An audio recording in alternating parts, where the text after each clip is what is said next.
What is up, diecast collectors? This is OBB, the diecast news guy, and I'm going to bring you guys with a IndyCar diecast review. And you're probably wondering, oh boy, is it another 2020 IndyCar diecast review? Well, no, but it is going to be on the final 2019 diecast that we got released for the NTT IndyCar Series, and it is on your two-time series champion, guys.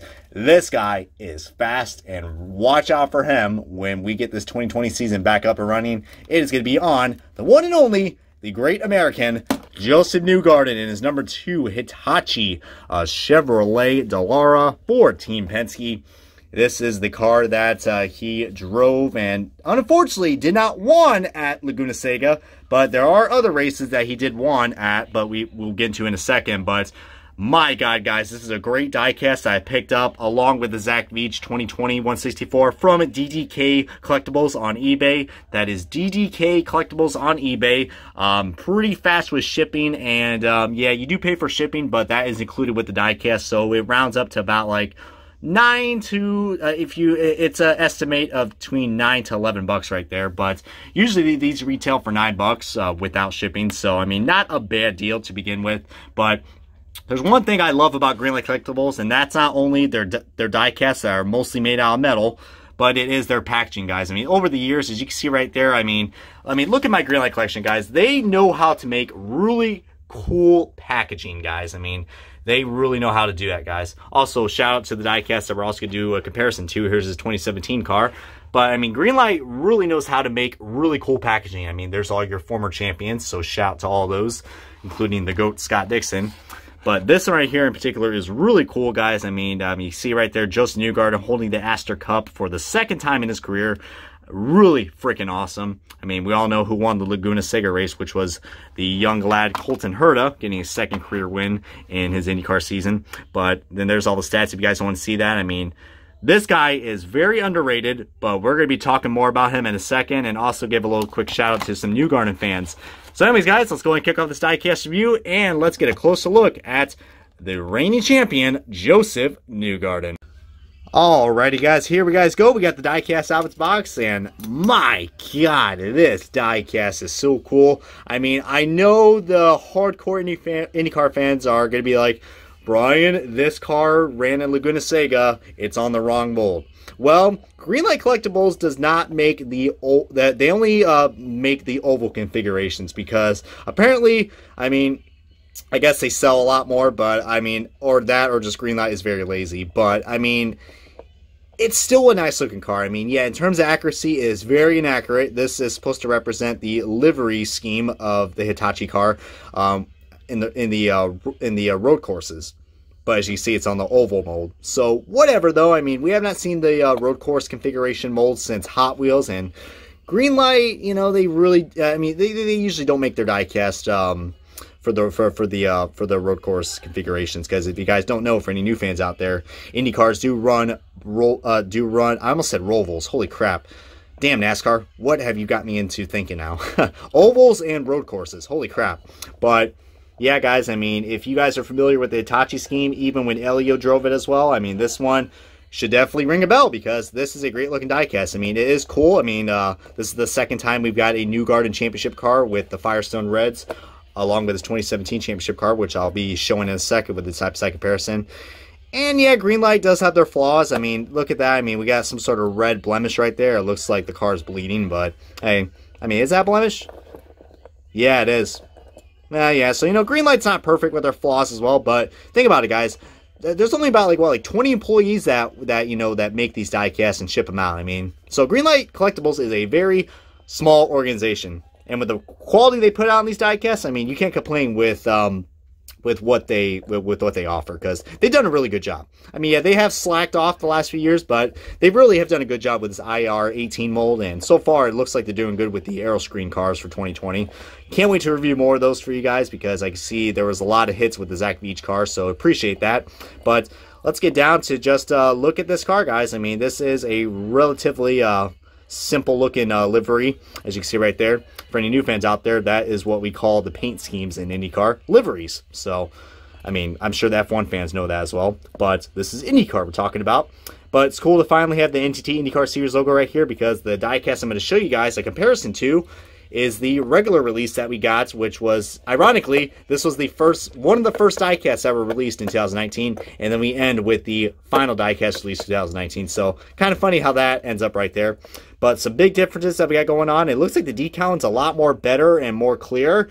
It's a lot more, as you see right there, it's a pretty blurry right here, and plus they had the generic IndyCar logo because they didn't announce the title sponsor until later when these diecasts were made. But you can definitely see the wicker belt. That's what that little crease is right there, if you guys are wondering. So that's cool that they incorporated that. I mean, on the newer models on the older models from 2018, those weren't really quite. You couldn't really see the wicker belt that well, but it looks like they improved on that, which is really cool. Even the livery's a little different right there. You see, you got the Penske truck rental logo on the front. Looks like, trying to think, are there any other logos that are disappearing? Oh, no, it looks about the same. I mean, the shell logo's a lot more bigger, I will say that. And there's an extra black stripe right there on the front nose. So that is pretty damn cool. Going down to the side-by-side comparisons, of course, there is a pretty big difference, and that's the tires, those Firestone tires. Man, don't those just look fantastic? We got some weird sponsor right here that's underneath, that's right where the front suspension is. But really cool. I still wish this car had chrome suspension. I mean, they only do that for the 500 winners, apparently, because they did it with Will Powers and Simon Pagenaud, but don't know why they do it for the championship car. I mean, we'll get to the other championship car in a second, but that still kind of disappoints me because the Penske cars are supposed to have the silver chrome suspension. Don't know why Greenlight's been inconsistent with that, but oh well, though. I do love the rims, though. I mean, that's something that they have always done right, are these rims. So really do like that a lot indeed. Livery is pretty much an exact carbon copy, just a few sponsor differences you see right there. I mean, there's a lot more sponsors on this car because it's supposed to represent the actual car that was raced at Laguna Seca. And ironically, we have Newgarden's name right here on the headrest, but it's all black right here, so I find that kind of odd, but whatever. And we also got the updated logo right there. And we also do got some sponsorship right here on this little fin. I forgot what this part's called, but on this back fin, we got Penske Truck Rental compared to nothing. So that's cool they added that detail. I thought that'd be pretty difficult to do, but somehow they did it. And there's that tiny number 2. Gotta love that. And like all the other Team Penske cars, guys, even Diecast Buffet pointed this out on his Newgarden 2017 review. God, that was so cool that Diecast Buffet did an IndyCar Diecast review, so hopefully he can do more of them and join the club, pal. But right here on the rear diffuser, I point out terminology so people can know what parts I'm talking about. Right here on the rear diffuser, we got the Team Penske logos right there, so that is pretty cool. That's something that the Penske cars have always had. And we got different color wings because, as you guys know, this is supposed to represent his oval car, while this is supposed to represent his road course car. So usually they do that. They change the colors. I think the Scott Dixon PNC car, they did that a few times as well. There's like 3 different versions, including the 2019 variant.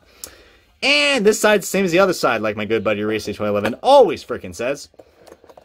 And there's even DIN numbers on the bottom if you guys want to see that. So we got number 99. 99 for Carl Edwards. Yay! Compared to 836. What the hell? This car actually missing rivets? Holy crap, this car is actually missing rivets. Wow, I didn't even notice that until now. How's this car still stable? Wow, that's pretty funny right there. So yeah, Greenlight even has their flaws. But now it's time to do a side-by-side comparison of both championship cars. And this segment of the video is I'm gonna give a quick shout out to my good buddies Drew and Brandon, who are big IndyCar fans. Well, not only IndyCar fans, but big fans of Josef Newgarden. So, but see what I mean with the silver suspension, guys? I mean, look how much more better looking the silver suspension looks on the 2017 car compared to this one. I mean, I can't complain. Both still look really nice, but don't know why Greenlight is inconsistent with that. But it is pretty cool that we got the red wall Firestone tires, which is really cool. I mean, they definitely do stand out. I think there were a few others that also had this car as well, like both Takuma Sato wins. Not the 500 win, but his Long Beach win from 2013 and his Portland win. And also the Simon Pagenaud 2014 Grand Prix winner of Indy. So, you know, we've had a few cars that have had that have had these red tires, and I do like that a lot. I mean, it really matches well with the paint scheme compared to the Verizon car. But, I mean, this is still one cool car to get. I mean, it is an exclusive. You can't get this car anywhere else for the regular releases. But overall, guys, I definitely do recommend getting this car, guys. I mean, Josef Newgarden had a really great season. He learned a lot from 2018 because 2018, he made some mistakes that unfortunately didn't got him that championship. That was Scott Dixon. But yeah, Josef Newgarden won in this scheme 3 times, which I believe, well, Texas, he won in the Fitzgerald car, which my good buddy Drew was at that race. Lucky sucker. But, yeah, guys, Newgarden is such an underrated driver, guys. I mean, this guy definitely deserves all the recognition he has, guys. But, I mean, he definitely has done a good job with his resume at Team Penske. I mean, definitely, I mean, so far, he's definitely been the most impressive. I mean, don't get me wrong, Pagenaud, he is my favorite driver, but Newgarden is a driver to watch out for, guys. I mean, I wouldn't be surprised if this guy gets a 3rd championship. But anyways, back to what I said, guys. This guy also won at the, he won at St. Petersburg, the Iowa race, and also the first Detroit race. So, yeah, 4 wins, I believe. He won 4 wins in this car and eventually won his 2nd championship, which was really cool. And plus, Newgarden's such a cool guy. He's he's a very likable guy, guys. I mean, I don't think I ever see Newgarden ever have a mean bone in his body. And, you know, he's probably up there as my top 5 favorite IndyCar drivers. I mean, definitely is a very humble guy. And plus, I heard he has interest in doing NASCAR as well, or doing the double duty. I mean, that'd be pretty cool. I mean, because if you guys remember, he did a little test with the Charlotte Roval race. What was it like? He did some testing at the Charlotte Roval, like last year or so in his Shell V-Power car. So maybe we'll see this guy in NASCAR soon, but I don't know yet. I mean, I really hope this guy wins the Indy 500 because he definitely deserves his name up there.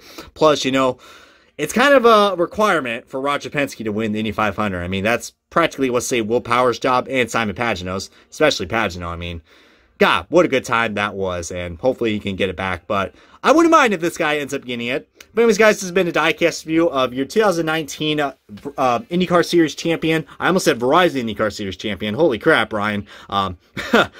Josef Newgarden in his Hitachi #2 Chevrolet Dallara for Team Penske. If you guys enjoyed this diecast review, along with my other diecast reviews, feel free to hit that subscribe button. And this has been OBB, the diecast news guy. Take care, stay safe, and I will catch you guys on another NASCAR diecast review, or in this case, an IndyCar diecast review.